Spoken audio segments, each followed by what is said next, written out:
It won't be an exaggeration to say that Xi Jinping has become Putin's most important global partner. Tonight, as we track this relationship, we'll also discuss what it means for India. When your top defense supplier is best friends with your biggest enemy, what should you do? Meanwhile, in Israel, a divide in Netanyahu's cabinet with his defense minister attacking him. What is the post-war plan for Gaza? Netanyahu doesn't want to discuss, but the Arab League is meeting to push for a Palestinian state. In Slovakia, the Prime Minister survives an assassination attempt, but why was he attacked and by whom? We will tell you. In Taiwan, China's military buildup continues. 45 Chinese jets, 7 warships and counting. We'll tell you what's going on there. In New Caledonia, France declares an emergency and bans TikTok. The European Union that lectured India on internet shutdowns has not said a word. In the AI race, Apple is lagging behind while competitors launch AI assistants. Apple is launching a new iPad. While Pakistani leaders keep praising India but refuse to take lessons from it. Why New Yorkers are building hidden panic rooms. Do they know something that we don't? And what is India's silver economy? The business of senior living is booming. All this and more coming up. The headlines first. As tensions rise in the South China Sea, Beijing says coast guards can detain trespassers for 60 days without a trial. This comes amid confrontations between China and the Philippines over the Scarborough Shoal. Both Beijing and Manila claim the China-controlled shoal. The Indian Supreme Court curtails the powers of the Enforcement Directorate or ED in money laundering cases. It says the probe agency cannot arrest an accused after a special court has taken cognizance of the case. To arrest such an offender, the ED would need the court's approval. Serbia leases the army headquarters bombed by NATO to Donald Trump's son-in-law. In 1999, US-led NATO strikes bombed the former Yugoslav army headquarters in Belgrade. The project has ruffled feathers in Serbia. Reports say Jared Kushner plans to build a luxury hotel at this site. Don't talk about gender in schools, says the Rishi Sunak government, as England gets set to ban gender identity teaching. The proposal by the Sunak government aims to stop gender ideology. It also calls for banning sex education for children under the age of 9. And former Indian captain and coach Anil Kumble speaks to Firstpost. The legendary spinner backs changing the rules of T20 cricket, says batters have an unfair advantage. It's a Firstpost exclusive. Some games have become like book cricket. You open the book we used to play as a kid in with friends. So it's become like that. So and sometimes the zero is taken away from the book.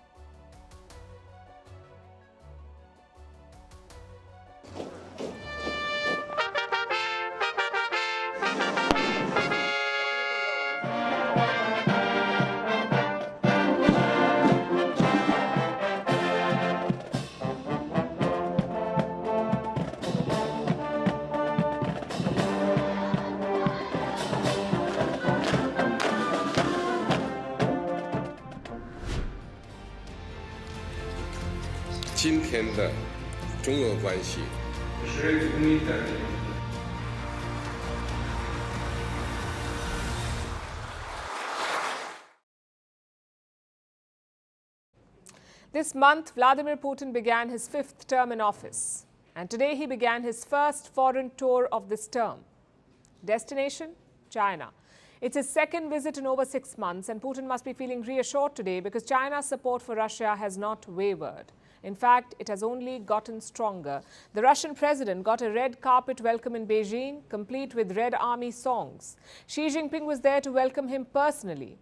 They even addressed the press together, and finally Putin and Xi wrapped up day 1 of their engagements with a concert. Putin said he feels at home in Beijing.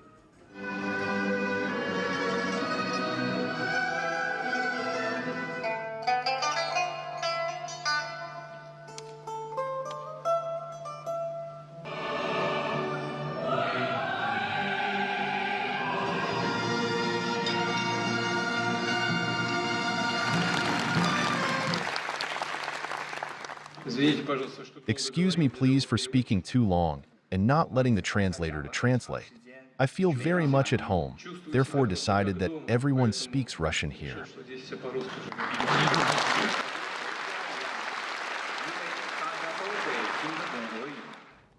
Great optics. Now let's talk about the business. Putin and Xi held bilateral talks in the morning, their third sit-down in just over a year. And what was the outcome?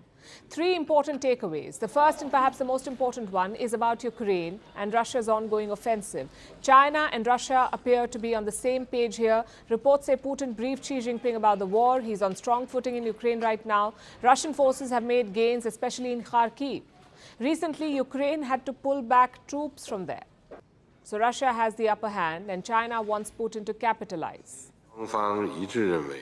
Both sides agreed that a political solution to the Ukraine crisis is the right direction. China hopes for the early return of Europe to peace and stability and will continue to play a constructive role toward this.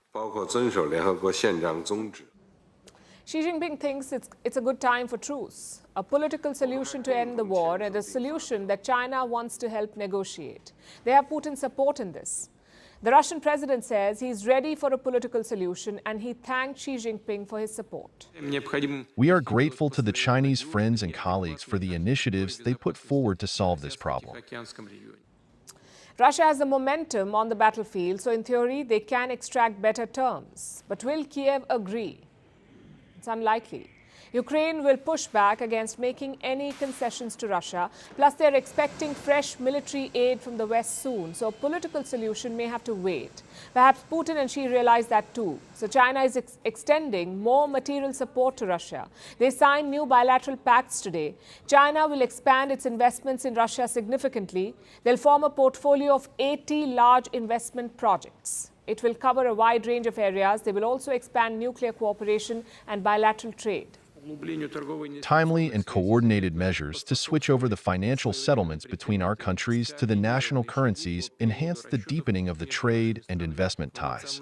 The share of ruble and yuan in Russian and Chinese commercial operations has exceeded 90% already and continues to grow. China is spreading its roots within the Russian economy and Xi Jinping wants to keep at it, which is the third big takeaway.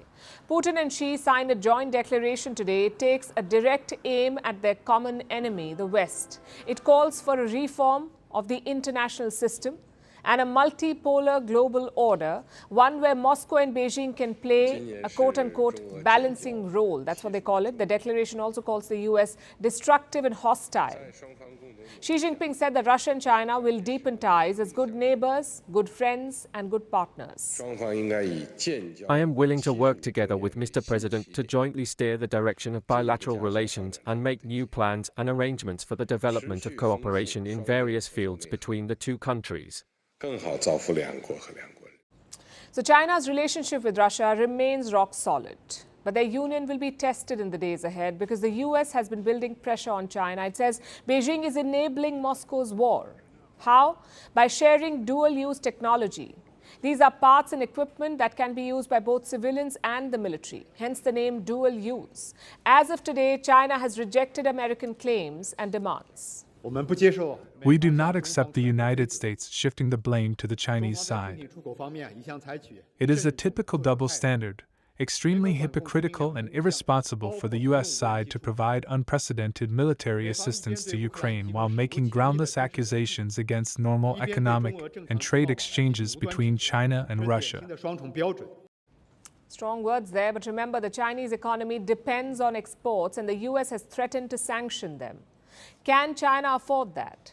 Especially when they're in a bad shape financially. Xi Jinping will be forced to choose between supporting Moscow and sustaining China's economy. So which way will he go? As of now, he seems to be leaning towards Putin's Russia.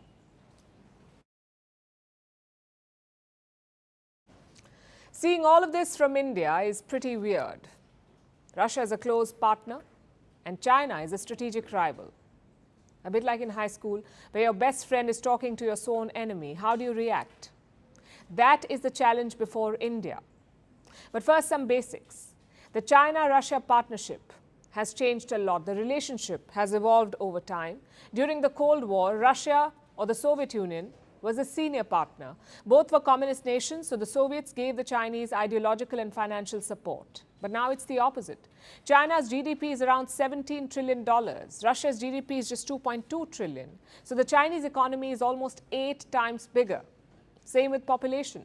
China has 10 times more people than Russia. So the roles have changed. Beijing is now the senior partner in this equation, and the war in Ukraine has only deepened this. Russia cannot buy strategic items from the West, so they're buying them from China. Around 90% of their microelectronics come from Beijing. We're talking about your chips and circuit boards, 90% of them supplied by China. Also 70% of their machine tools. So Russia is more dependent than ever on China, and Vladimir Putin knows this. He's met Xi Jinping 40 times over the last decade, 40 times in the last 10 years, and this visit comes just 1 week after his inauguration. So his political messaging is clear. China is very important, if not the most important partner. Which brings us to India. New Delhi has long-standing relations with Russia, and a big part of that is weapons. Russia remains India's top defense supplier. Around 36% of our weapons imports come from Russia, 36%. Plus, there is diplomatic support. Russia has shielded India at the United Nations Security Council. They have vetoed many anti-India resolutions. The question now is, will and can Russia keep doing this? Or will their attitude towards India change? It depends on three variables. Number one, Russia's own interests. Even in the past, that has defined Moscow's approach. Just think back to the 1962 war. India and China were fighting at the border in 1962, but Moscow tilted closer to Beijing. They provided political support to China. They even delayed sending fighter jets to India. Why did Moscow do it? Because they needed China's help. Remember, 1962 also had the Cuban Missile Crisis, so the Russians needed China's help against the West. Now cut to 1971. India was at war with Pakistan, but this time the Soviets supported India. Why? Because Pakistan was a US ally. And the point of this history lesson is quite simple. Russia has been a reliable partner for many decades, but that does not assure support against China. Putin, like all leaders, will put his interest first. Which brings us to the second variable, the money involved. Trade between China and Russia is almost $240 billion. Trade between India and Russia is far less, about $65 billion. And it's not just about the volume, it's also how this trade is conducted. Around 92% of the China-Russia trade is settled in local currencies, in yuan and rubles. That system has not kicked off with India. Russia says it is stuck with billions of unusable Indian rupees. Same with investments. India may be buying a lot of Russian energy, but China is investing in Russian energy. Let me show you some numbers. They cover a period from 2005 to 2021. Chinese state firms invested $95 billion in Russian energy infrastructure. They spent another $48 billion buying up stakes in Russian firms. So Beijing is not just a customer here, it is a stakeholder in Russia. Which brings us to the final variable, the geopolitical vision. What does each side want?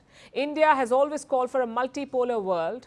On paper, so does Putin. He keeps talking about a multipolar world, but these two worlds are not similar. Putin's multipolar vision is anti-West, and that's something that India is wary of. New Delhi is expanding its trade with Western countries. It is also buying more weapons from the West. So India is not comfortable being branded anti-West.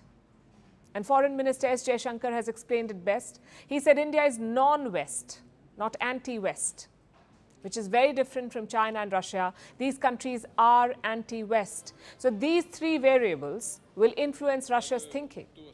And India must be mindful of it. Just think back to the 2020 Galwan clashes between India and China. What did Russia do then? They were neutral. They even tried to diffuse tensions by hosting a trilateral meeting with China and India. But will they do it again? If another clash breaks out, will Putin do the same thing? I ask because 2020 was before Putin's invasion of Ukraine. It was also before Western sanctions. Today, he's under a lot more pressure. Plus, neutrality may work for China, but it won't be enough for India. In case of a conflict, New Delhi will want active support from Russia. Your weapons will need repairs. Your equipment will need upgrades. Will Vladimir Putin agree to all of that? These are questions that India must actively consider and dwell on. I know this is a hypothetical situation at the moment, but sometimes geopolitics is all about that. Strategy is all about that, preparing for the worst.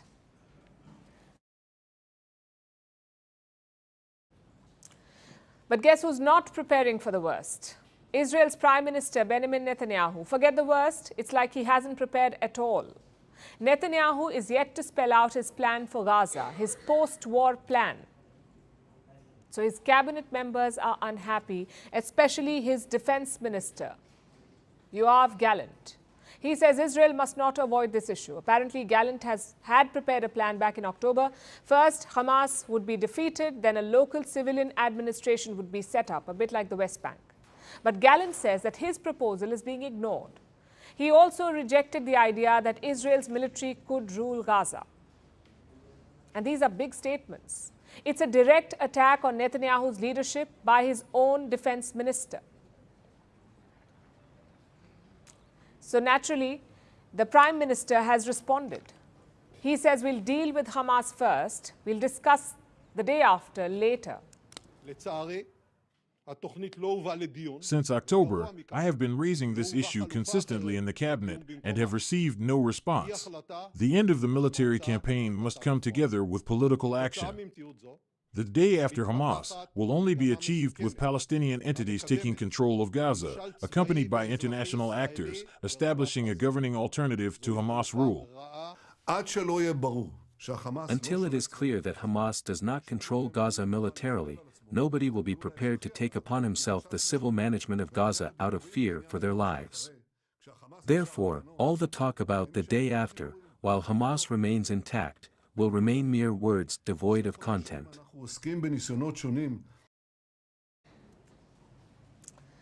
It's a clear rift in Israel's cabinet.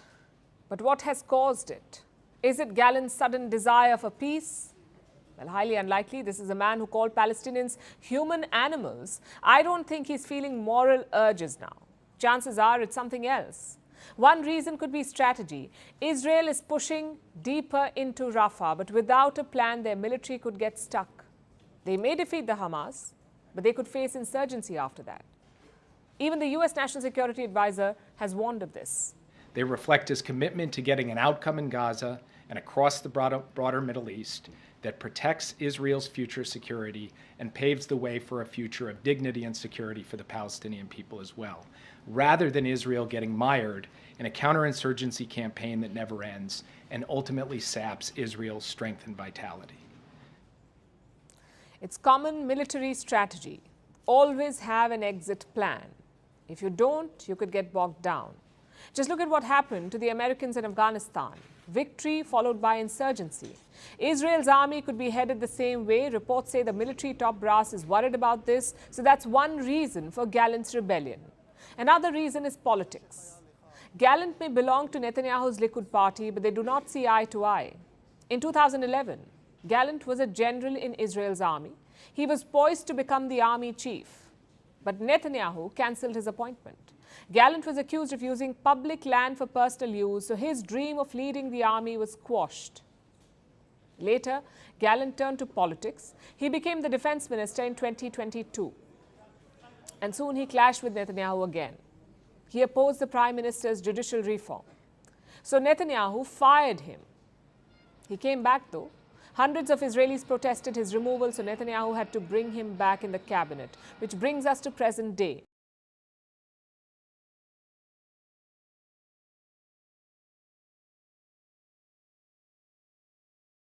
The war to stay in office. So what does he do? He openly challenges his policy. And he's got support too. Fellow Minister Benny Gantz agrees with Gallant. He said the statement was true. And where does this leave Netanyahu? In a bit of a spot. His far-right allies say fire the defense minister, but that's easier said than done. A, because Israel is fighting a war. How do you fire a defense minister in the middle of that? And B, because it would be Gallant's second sacking and it could rally Israeli protesters again. So Prime Minister Netanyahu may be better off listening to his defense minister. He can either make his own plan or implement a plan that is forced upon him. Right now, that seems possible too.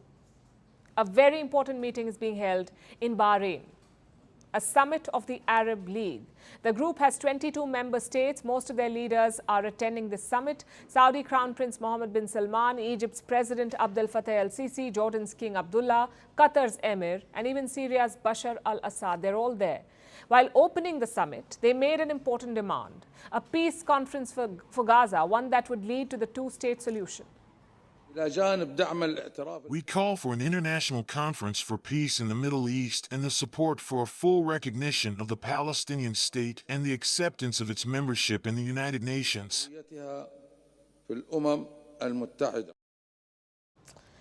How would this work? These talks will be overseen by the United Nations, but the plan is to hold them in Bahrain. It's a country that recognizes Israel, so even Israeli leaders should be able to attend. The question is, will they? That depends on the pressure. The United Nations General Assembly passed a resolution last week. It demanded UN membership for Palestine. More than 140 nations backed that resolution. Only 9 voted against it. So the Arab League is hoping to cash in on that sentiment. They know that global opinion is pro-Palestine, so now is the time to push on. Hence this conference. Western nations will also be invited to it. They're hoping the likes of the United States can pressure Israel to attend, and honestly, it's a good idea. Chaos often leads to progress, but a lot will depend on Netanyahu. He keeps rejecting Palestinian statehood. Even this week, he said it would be like rewarding terrorists.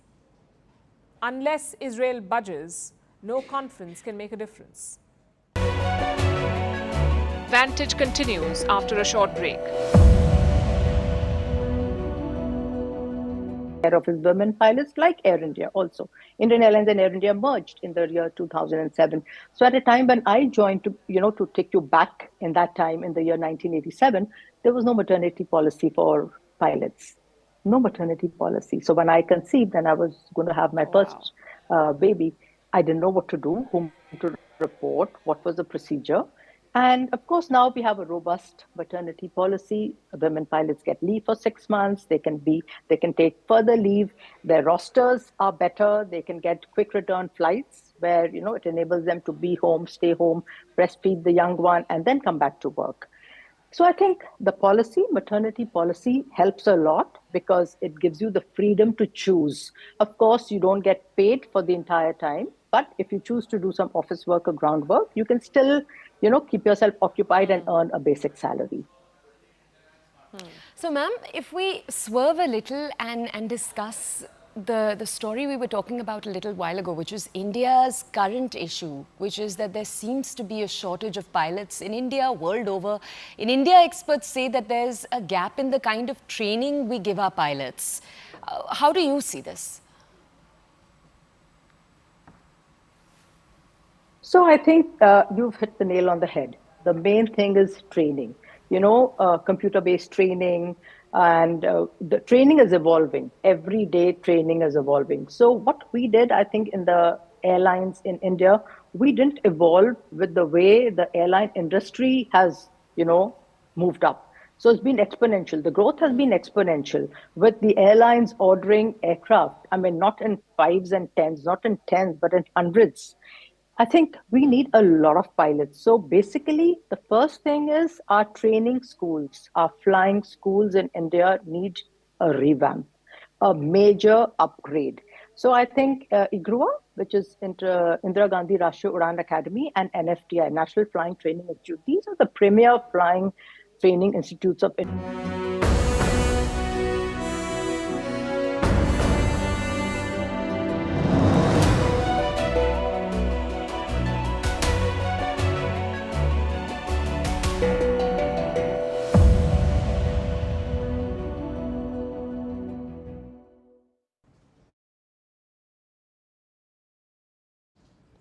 Our next story is from Europe, from the Central European nation of Slovakia. There was an assassination attempt in Slovakia yesterday. The target was their Prime Minister, Robert Fico. Fico was shot 5 times at close range. The following images might be disturbing for some of you.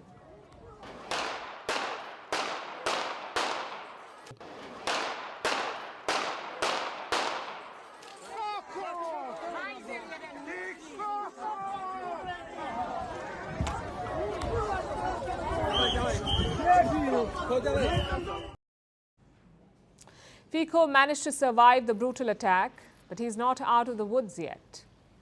So who is Fico? How did the attack occur and what is happening in Slovakia now? We'll tackle these questions one by one, starting with who is Fico? Robert Fico is a four-time Prime Minister of Slovakia. This is a country in Central Europe, home to less than 6 million people. It borders the Czech Republic, Austria, Hungary, Poland and Ukraine. The Ukraine part will be important later, but back to Fico for the moment. This is his fourth stint at the helm. His fourth term as Prime Minister. He's not even 60 years old. Fico is a career politician. He joined the Communist Party of Czechoslovakia as a student. Then its successor, the Party of the Democratic Left. After that, he went on to found his own party, the Smer SD. It translates to Direction Social Democracy, SD. That's Slovakia's ruling party. It came back to power last year after spending a few years in the opposition benches. Fico came back to power after a combative campaign. His country, Slovakia, is a NATO member. It is part of the Western Bloc. But Fico campaigned as pro-Russia and anti-Ukraine. He initially stopped arms shipments to Ukraine after he took charge. He also wanted to oppose further Western sanctions on Russia. He has slowly been reversing course, but he's still seen as an ally of Vladimir Putin. And this has obviously been a divisive issue. And Robert Fico is not just controversial externally. There have been domestic issues as well. He wanted to abolish a special prosecutor's office, an anti-corruption prosecutor. This led to outrage and accusations of graft. Fico also wanted to rein in the media, expand his control over Slovakia's national broadcaster, and this was considered a threat to the free press. So tensions have been on the boil, both external and internal, and it seems the polarization has finally erupted into yesterday's assassination attempt. Here's how it happened. Fico was in a small mining town. He was there for a meeting. After it was done, he went to greet some supporters. His would-be assassin was among this crowd. When Fico was shaking hands, the attacker took out a gun. He fired multiple shots. Reports say the bullets hit the Prime Minister's stomach and arm. His bodyguards were taken by surprise. They could not stop the attack, but they managed to capture the assailant. The attacker has been described as a 71-year-old poet. He's currently in detention. The police say his motive was political, but they have not revealed what it was. Meanwhile, Fico was rushed out of town after this attack. Obviously, he was in bad shape. They could not take him to Bratislava, which is Slovakia's capital. Instead, he was flown to a hospital at a regional hub. He was reportedly in surgery for more than 5 hours. Here's the update from this morning. Fico is in recovery. As of this time, his condition is stable, but it is very serious. Therefore, he will actually be secured in an intensive unit in the hospital, where he will be cared for by the entire team of doctors that he will need. So Fico is in recovery. The world has reacted. Leaders from all over have wished for his swift recovery, and they've all condemned the brutal attack. Now, we don't know how long Fico will take to heal. We don't know if he can continue serving as Slovakia's Prime Minister either. There will be a succession plan in place. Slovakia has multiple deputy Prime Ministers, but all of that is secondary at the moment. It does not fix the bigger problem, the divisions in the country. That is what led to the attack, and Slovakia's politicians know this. Two of them have come together to address it. Slovakia's outgoing president, who is a critic of Fico, and the country's president-elect, who is his ally. What happened yesterday was an individual act, but the tense atmosphere of hatred was our collective work. Today, the newly elected president and I agreed to jointly invite the leaders of all parliamentary political parties to the presidential palace with the sole aim of calming the situation and rejecting violence. S jediným cieľom upokojiť situáciu a odmietnúť. Ako budúci prezident som zhrozený z toho. As the future president, I am horrified by how far hatred towards a different political opinion can go. And as a person, I am horrified that at the end of this hatred is the chairman of a democratically elected governing party fighting for his life after an assassination attempt. A bojujúci o svoj život po atentáte. Both politicians agree that everyone is to blame. All parties stoked the flames for political gain, and now they're reaping the rewards of the hatred that they have sown. It's a lesson about the end result of divisiveness and something to think about as the world keeps becoming a more polarized place.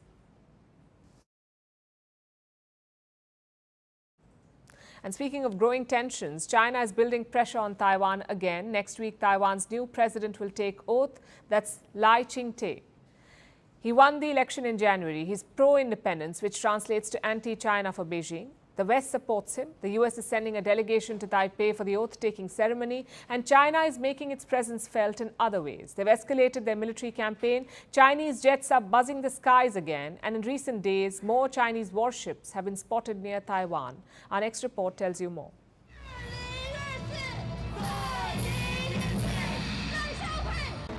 Taiwan's new president will take oath on Monday.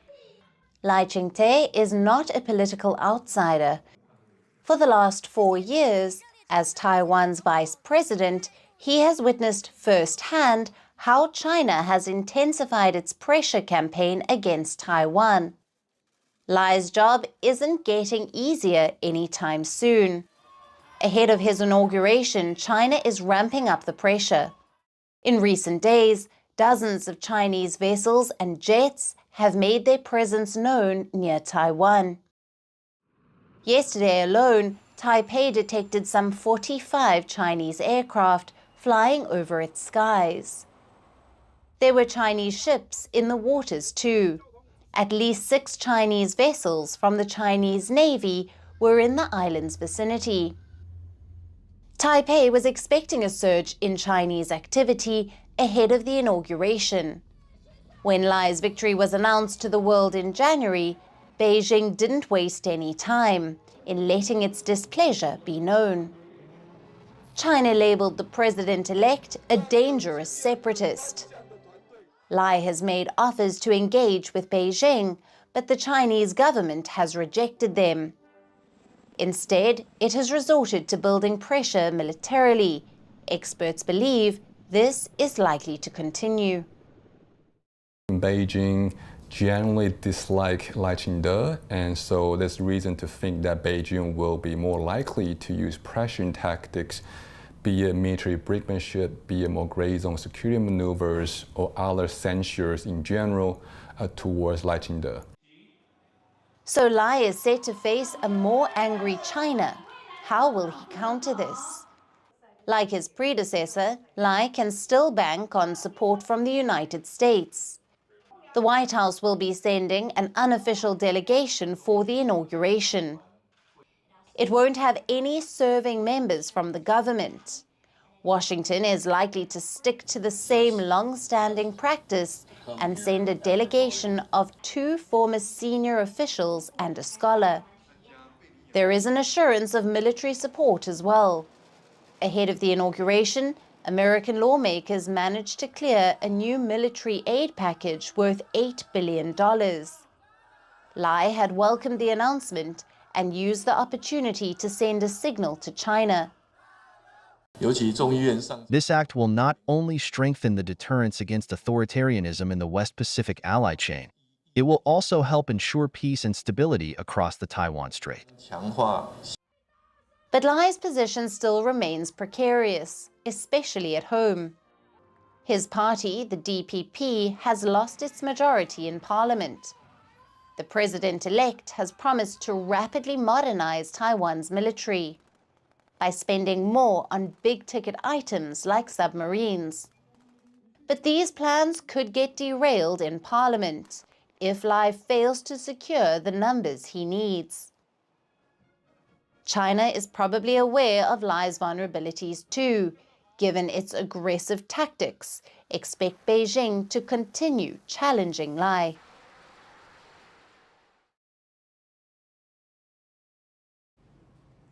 There's trouble in French paradise. I'm talking about New Caledonia. It's an island in the South Pacific, but it's ruled by France. And right now, the whole place is a battlefield. Major riots have broken out. Buildings have been destroyed, vehicles have been torched, and at least 5 people have died. It's the worst violence since the 1980s. Take a look at this.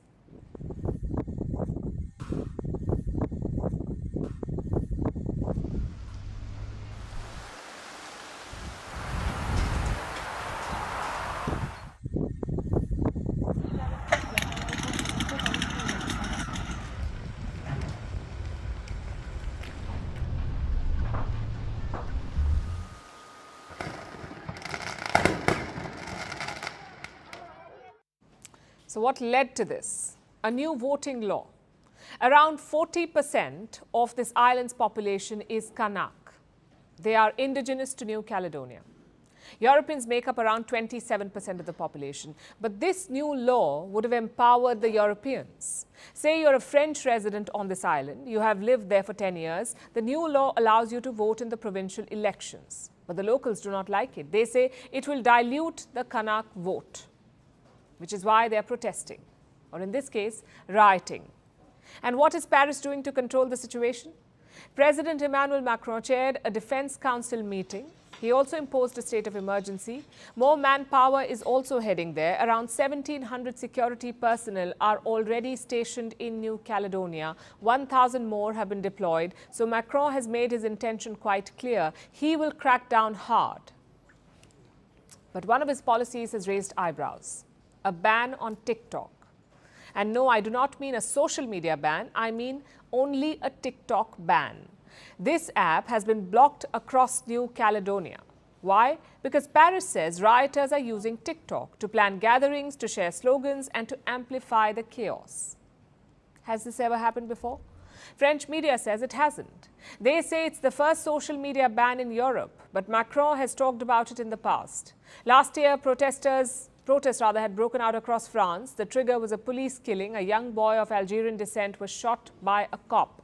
And that too during a traffic check. So thousands of protesters flooded France. Back then, Macron hinted at a social media ban. He said, when things get out of hand, social media must be cut off. And he's done exactly that. But is it legal? Well, brace for a surprise. European Union laws do allow for social media bans. Just one condition though. It can only be done during a riot. And this raises two important questions. One, why just TikTok? Can violence not spread via X or via Facebook? And two, why isn't anyone criticizing this? The first question does not really have an answer. Paris won't say why only TikTok has been banned, but their interior minister did drop a hint. He says there is quote-unquote foreign interference in New Caledonia. By whom?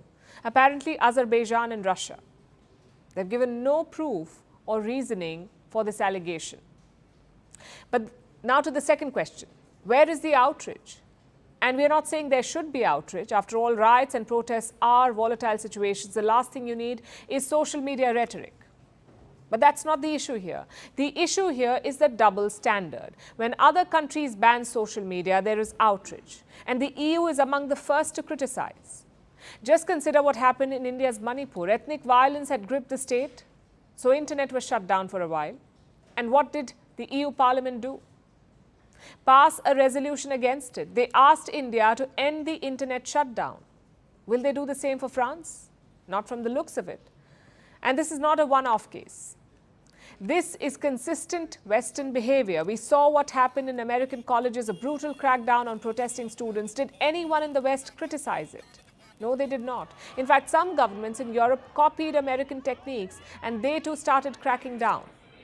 But if the same had happened in Asia or Africa, the story would have been very different. And do not get us wrong, we are not criticizing the TikTok ban per se. Sometimes governments do not have an option. They must put security first. We are criticizing the hypocrisy of it. A French minister blames Azerbaijan for the riots in New Caledonia and no one bats an eyelid. But if India accused foreign-based separatists, all hell breaks loose. It's all fairy tales and speculation. So I guess the mask is coming down. The events of the last few weeks have made one thing clear. The West is no one to lecture.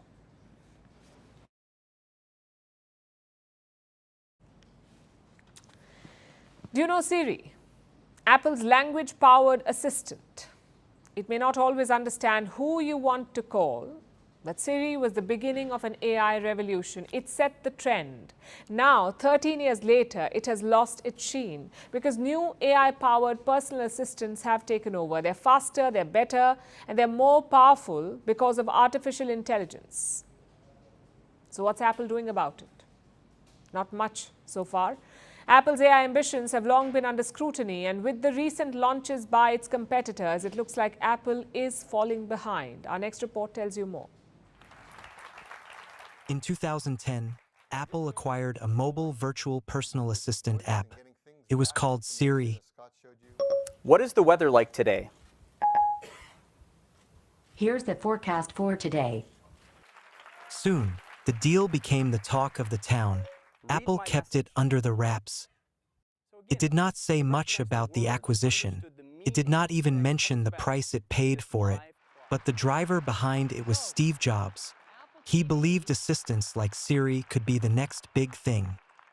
In 2011, Siri was integrated in the iPhone 4S. It gave the iPhone star power. Imagine having a personal assistant to talk to. It was revolutionary back then. It was called a potential game changer. But 13 years later, Siri is no longer the it thing. Why? Because of AI-powered assistants. This is the world Steve Jobs had imagined, and now it's here. This week brought with it a flurry of AI-powered assistants. OpenAI debuted one this week. It's called GPT-4o. It can talk to your pets, solve math equations, do real-time translations, even flirt with you. In just 24 hours, Google followed suit. It released Project Astra, an AI assistant that does similar tasks. In fact, it can even help you find your spectacles. Do you remember where you saw my glasses? Yes, I do. Your glasses were on the desk near a red apple. So Steve Jobs was right. AI-powered assistants may be the future. But what is his company doing about it? Nothing until now. Its AI future has a big question mark over it. Just look at the last 2 months. OpenAI debuted new AI models. Google had a flurry of AI-powered launches. Anthropic, backed by Amazon, launched its chat rival app in Europe. Meta added its AI chatbot to WhatsApp. OpenAI's French rival Mistral released its frontier model Mistral 8X22B. And what did Apple do? It launched new iPads. Doesn't sound very revolutionary, right? And the company knows that. A month ago, Tim Cook had a message for Wall Street. Apple would unveil AI features this year. But right now, no one knows what that will look like. Other companies have debuted their models. They have brought in updates. They have talked about the future. But Apple has been eerily silent about its AI ambitions. Is it because they have something so earth-shattering that it will take the world by storm? Or is it because they are playing catch-up? It's likely the latter, because Apple seems to have gone back to a tried and tested strategy. If you can't beat them, buy them, or at least collaborate with them. They are in talks with both OpenAI and Google. This is to integrate their AI models with the iPhone. Reports suggest Apple has picked OpenAI. Apparently, a deal is in the works and could be announced soon. That could give Apple a much-needed boost. But it also builds pressure on the company. What are they doing in the AI sphere? That's the big question. Apple will have to answer that next month. In June, the company will host Worldwide Developers Conference, and all eyes will be on them because while Siri was the beginning of the AI revolution, right now, Apple looks to be lagging way behind its competition.